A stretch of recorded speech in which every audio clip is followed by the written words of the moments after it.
le marchand de chèvres, la bergère et le juge. Il était une fois une jeune bergère qui s'installa dans une vieille ferme abandonnée et rendit l'endroit prospère. Elle s'appelait Grâce. Le travail à la ferme était rude, mais la jeune femme ne perdait jamais de sa bonne humeur. Les semaines et les mois passèrent. Les affaires florissaient de jour en jour, bien au-delà des espérances de Grâce. Au petit matin, elle commençait par traire ses brebis. Elle chantait des chansons douces et gaies, et ses pas si légers ressemblaient à une danse. Dans ses moments de repos, elle parlait avec le ciel pour que la pluie soit abondante et la terre fertile et généreuse. Parfois, la bergère racontait à ses brebis des histoires de loups cruels. Elle savait bien que les loups n'obéissaient qu'à leur instinct et elle restait vigilante. D'ailleurs, ses chiens veillaient jour et nuit sur le troupeau. Les gens aimaient bien Grâce. On disait que c'était une bonne fille, quoique un peu bizarre tout de même. En fait, on n'était pas sûr qu'elle eût toute sa raison. Je dirais qu'elle est innocente, notre bergère. Oui, bref, sûrement un peu folle, mais rien de grave, rassurez-vous. Elle a la chance de vivre auprès de nous. Commentaient les villageois. Tous les matins, elle prenait le chemin du village pour aller vendre le lait frais de ses brebis. Sur la route, dans une maison ornée de fleurs, vivait une vieille dame. Dès qu'elle entendait les cloches du troupeau, elle sortait sur le seuil de sa maison. « Veux-tu un verre d'eau fraîche, belle Grâce ?» proposait alors la vieille dame. « L'eau qui exauce les vœux ? Peut-elle faire apparaître le beau, gentil et courageux berger de mes rêves ?» lançait la bergère joyeusement. « Je ne crois pas. » « Peut-être que demain je le rencontrerai. Qui sait ? Il doit bien être quelque part. » « Il sera là où tu t'y attendras le moins, » concluait toujours la vieille dame. Puis toutes deux bavardaient tranquillement pendant un moment. Au fil du temps, une amitié se noua entre les deux femmes. Ainsi, chaque matin, Grâce apportait un pichet de lait frais à la vieille dame. Pour la remercier, celle-ci lui offrait de temps à autre un pot de miel de sa meilleure production. Puis, comme d'habitude, la bergère reprenait son chemin jusqu'au village où elle se mettait au travail en chantant « Achetez du lait frais, buvez-en joyeusement. Il vient du ciel et de la terre. Il est offert par mes brebis. Il vous procurera une longue vie. Il n'attend que vous, et moi je ne demande que 2 sous. » Encouragés par la bonne humeur de la bergère, les villageois accouraient acheter le lait. Un hiver, paraîtant froid et enneigé, la vieille dame tomba malade. Inquiète, Grâce resta de longues heures à son chevet. La jeune bergère tenait absolument à la soigner et à rester à ses côtés durant les longues nuits d'hiver. Elle lui avait aussi offert un agneau. Ainsi, lorsque Grâce devait s'absenter, la vieille dame n'était jamais seule. Avec l'arrivée du printemps qui emplit le jardin de fleurs, et aussi grâce à l'amitié de la jeune bergère, la vieille dame se rétablit rapidement. L'été suivant, la chaleur fit des ravages, tarissant les sources et asséchant les ruisseaux. La jeune bergère était triste, ses brebis souffraient de la sécheresse. La vieille dame lui proposa d'utiliser l'eau de son puits pour désaltérer le troupeau. Grâce accepta l'offre et fut à jamais reconnaissante à sa voisine de l'avoir aidée à sauver ses bêtes. Un jour, un marchand endimanché arriva au village. Sa venue éveilla la curiosité des habitants, d'autant plus que plusieurs chèvres le suivaient bien sagement. Elles se tenaient en rang, 3 par 3, et l'une d'elles portait même des lunettes. Lorsque le marchand s'asseyait pour recevoir les villageois, ces bêtes formaient un demi-cercle autour de lui. Ainsi, les gens l'appelèrent le marchand de chèvres. Les récits de l'homme étaient incroyables. Il se présentait comme un célèbre marchand dont le seul souci était d'offrir aux paysans le même bien-être qu'aux citadins. Il prétendait que le lait de ses chèvres, mélangé à des ingrédients dont lui seul connaissait le secret, rendait la force et la jeunesse à celui qui le buvait. Et il ajoutait que ses chèvres savaient prédire l'avenir, mais que lui seul était en mesure de traduire leurs paroles. En échange de ses bons et loyaux services, il ne demandait que l'hospitalité, ainsi qu'un petit supplément. Les villageois étaient fascinés par le marchand et béats d'admiration devant les chèvres. Ils se bousculaient pour lui proposer l'hospitalité, offrant généreusement ce qu'ils possédaient pour gagner sa sympathie. Grâce essaya de raisonner les habitants. Mais, poussés par une folle concurrence pour attirer l'attention du marchand, aucun d'eux n'entendait raison. Bientôt, le marchand de chèvres contrôla tout le village. « C'est de la folie! Vous ne voyez donc pas où il veut en venir ?» disait la bergère. « C'est une mauvaise langue, elle est jalouse. Pour une fois que quelqu'un se soucie à nous. » grognaient les villageois. Ils n'achetaient plus le lait qui venait de la ferme de la jeune bergère, et les enfants jetaient des pierres aux pauvres brebis de grâce. Quant à la vieille dame, elle aimait bien la bergère et doutait de la sincérité du marchand. Elle hésita longtemps. Elle n'était pas fière de tourner le dos à la jeune femme, mais elle devait d'abord penser à sa propre santé et à son gagne-pain, et elle finit par accepter le lait que lui proposait le marchand de chèvres en échange de la totalité du miel produit par ses abeilles. Révoltée, Grâce confia ses bêtes à un berger et se rendit en ville pour demander l'aide des autorités. Rien n'a été volé, donc nous ne pouvons rien faire, mais le juge pourra peut-être aller sur place pour constater les faits, lui répondirent les policiers. Grâce se précipita au palais de justice et se dirigea vers un tout petit bureau dont l'entrée était bloquée par une petite table. Le responsable était un homme tout menu, avec des lunettes rondes. Assis à son bureau, devant une pile de dossiers, il remplissait des feuilles. « Oui, que désirez-vous » demanda-t-il sans lever la tête. « Je voudrais voir monsieur le juge, s'il vous plaît. Je viens de loin. C'est à propos d'un marchand qui vient de s'installer dans mon village. » L'employé leva la tête et observa longuement la bergère. « Encore une paysanne. »« Oui, » continua la bergère, moins courageuse. « la situation est grave. » « Patientez. Personne suivante » dit l'employé qui replongea dans ses dossiers.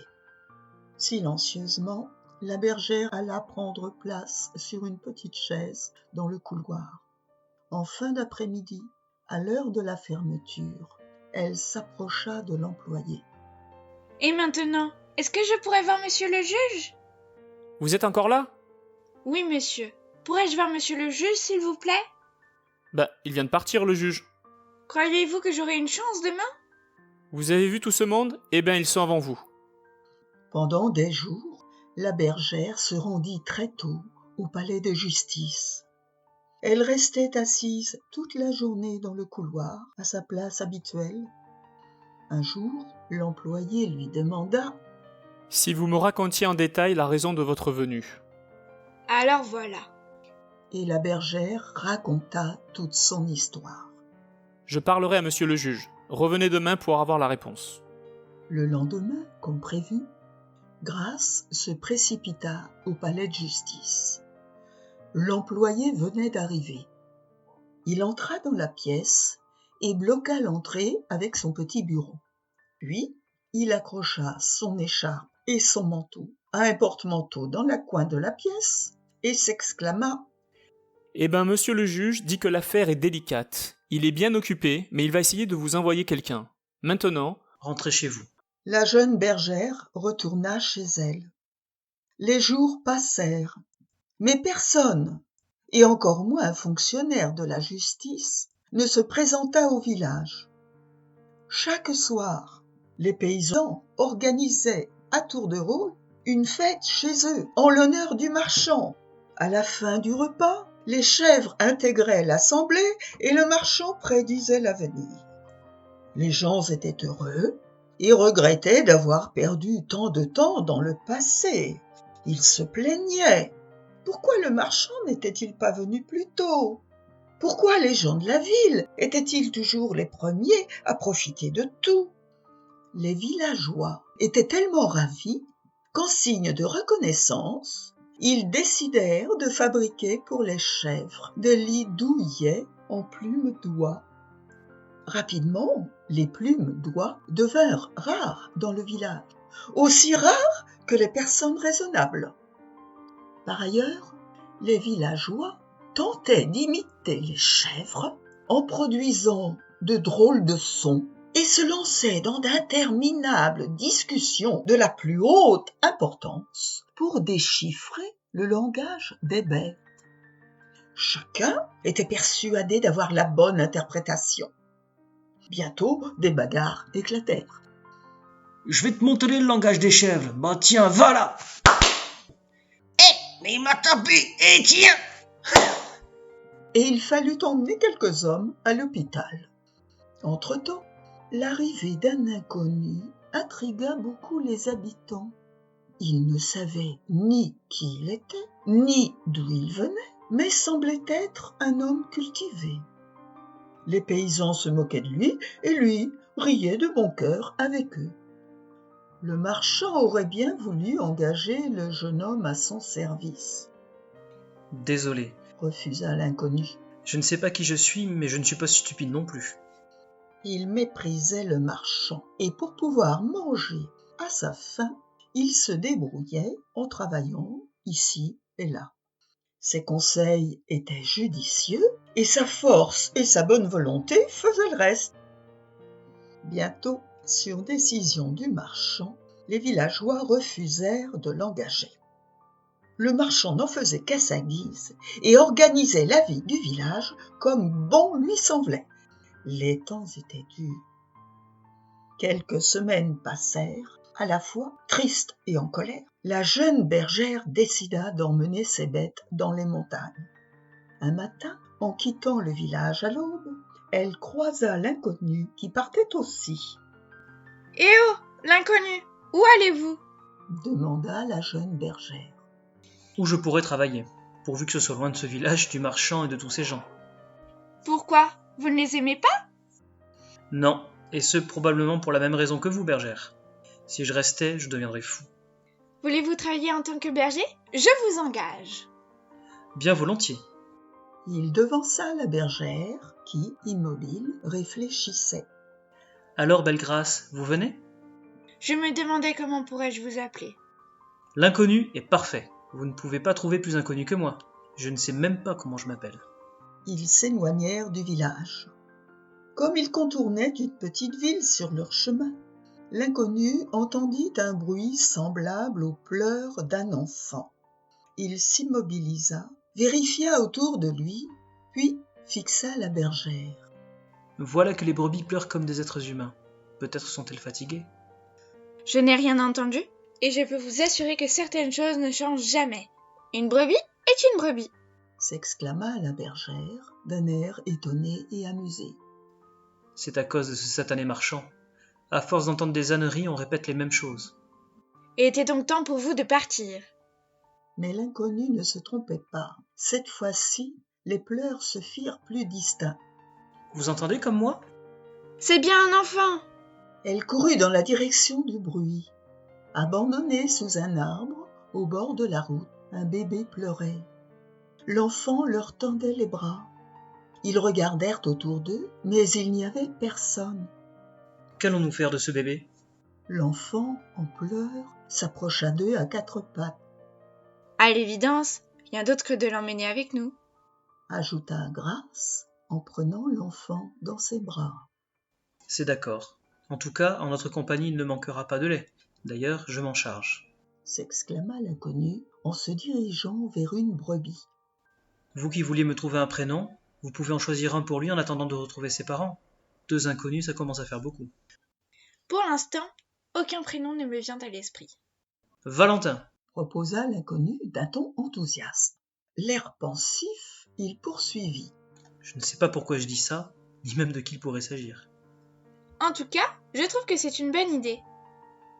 Dans la montagne, l'inconnu et la bergère construisirent un solide abri et une étable à proximité et se préparèrent à affronter l'hiver.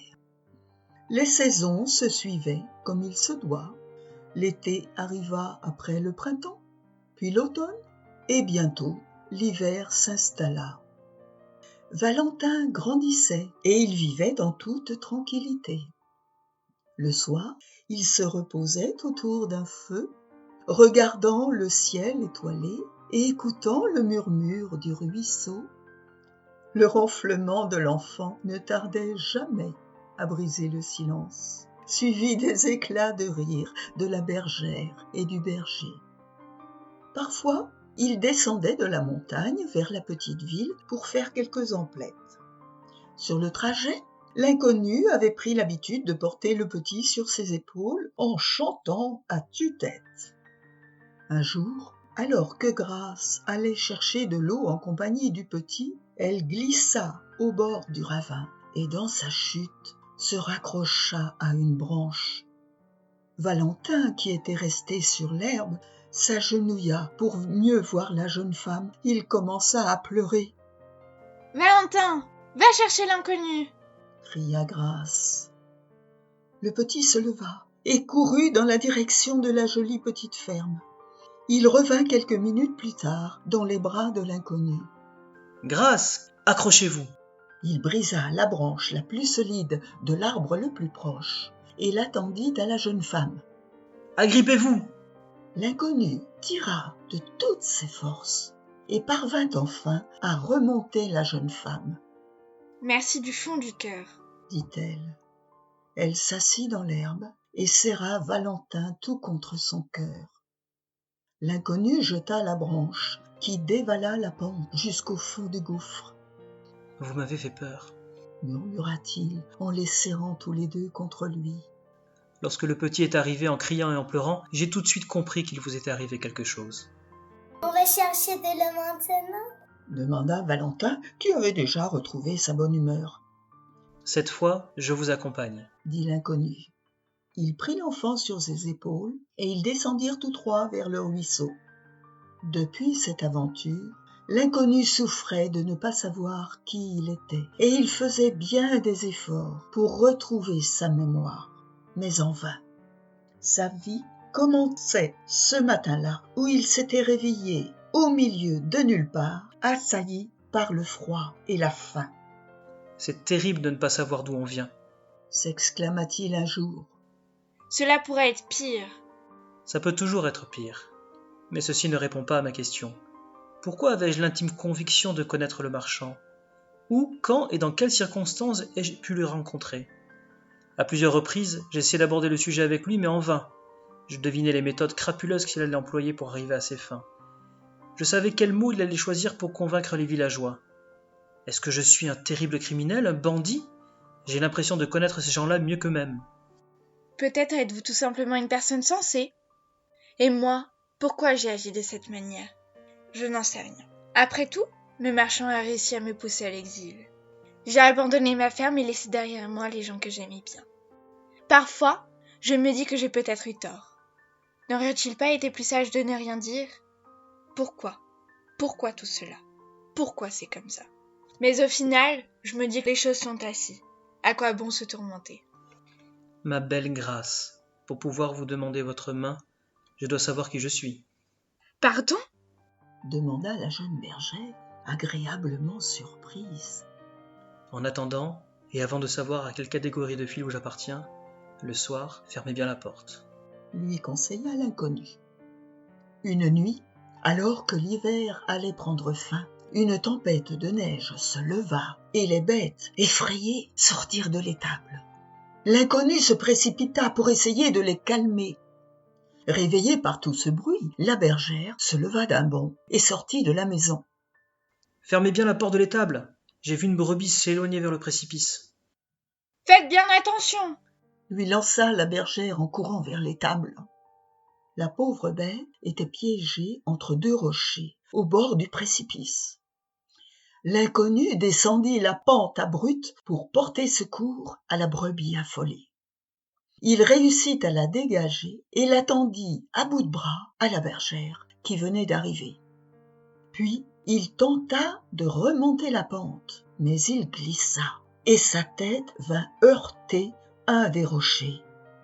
Il perdit connaissance et resta étendu, inanimé, sur la neige.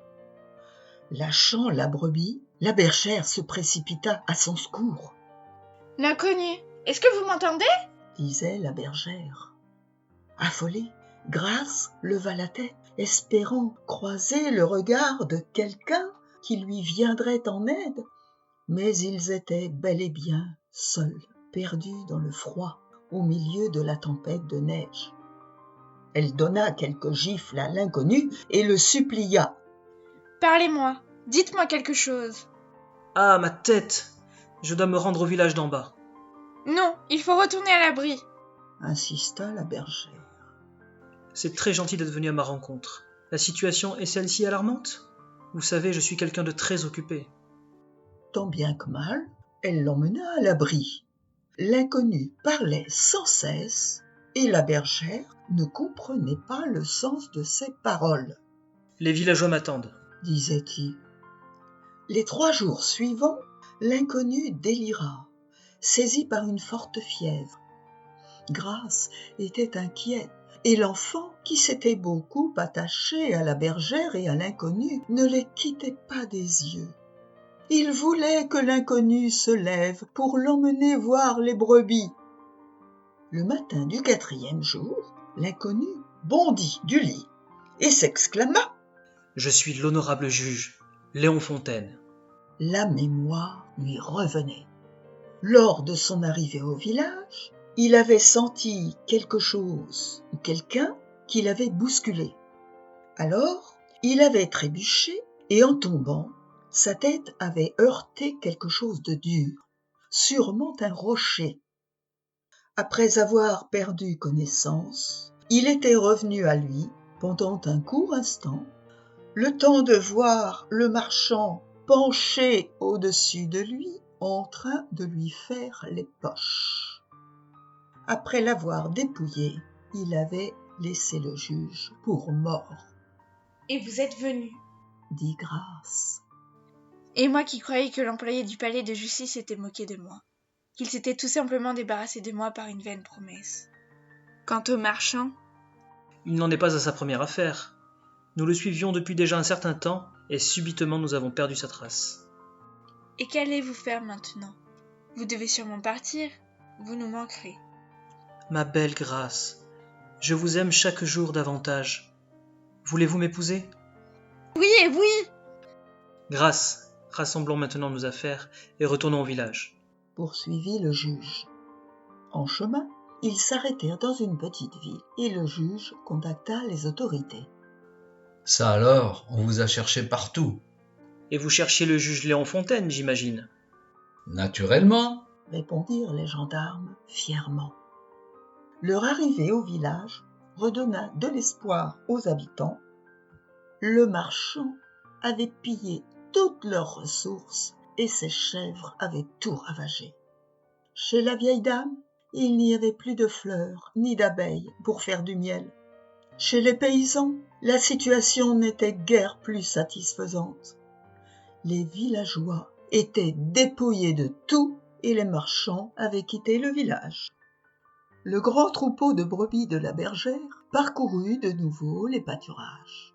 Grâce venait en aide aux habitants ainsi qu'à la vieille dame. De son côté, le juge put faire arrêter le marchand qui séjournait dans un autre village à quelques lieues de là. Bonjour, monsieur le juge. Dit le marchand. Vous voulez m'arrêter? Ah ah! Pourquoi? Les villageois étaient d'accord pour m'héberger et m'offrir ce qui leur faisait plaisir. Pour commencer, vous m'avez dépouillé, moi, un honorable juge. Rétorqua ce dernier, et on emmena le marchand. Les gendarmes se renseignèrent aussi à propos de l'enfant trouvé. Il s'agissait d'un orphelin. Peu de temps après, la bergère et le juge se marièrent et ne tardèrent pas à s'installer en ville avec leur enfant. Grâce confia son troupeau à l'employé du juge, Monsieur Valentin Dumont, qui en avait assez de remplir des dossiers et qui désirait quitter la ville. Chaque année, Grâce, le juge et leurs enfants accompagnaient Valentin Dumont lorsqu'il emmenait ses brebis dans la montagne. Le soir, ils se reposaient autour d'un feu, regardant le ciel étoilé et écoutant le murmure du ruisseau. Au village, personne ne parlait de ce qui s'était passé. Les villageois étaient confus, mais bien trop orgueilleux pour s'avouer la vérité. Cependant, durant les longues soirées d'hiver, la vieille dame racontait aux enfants l'histoire d'un marchand malhonnête et de villageois qui n'étaient pas plus sages que les chèvres du marchand. « C'est pour de vrai cette histoire ?» demandaient les enfants. « Voyons, ce n'est qu'une histoire, » disait la vieille dame en fixant le pichet de la bergère qu'elle gardait bien précieusement.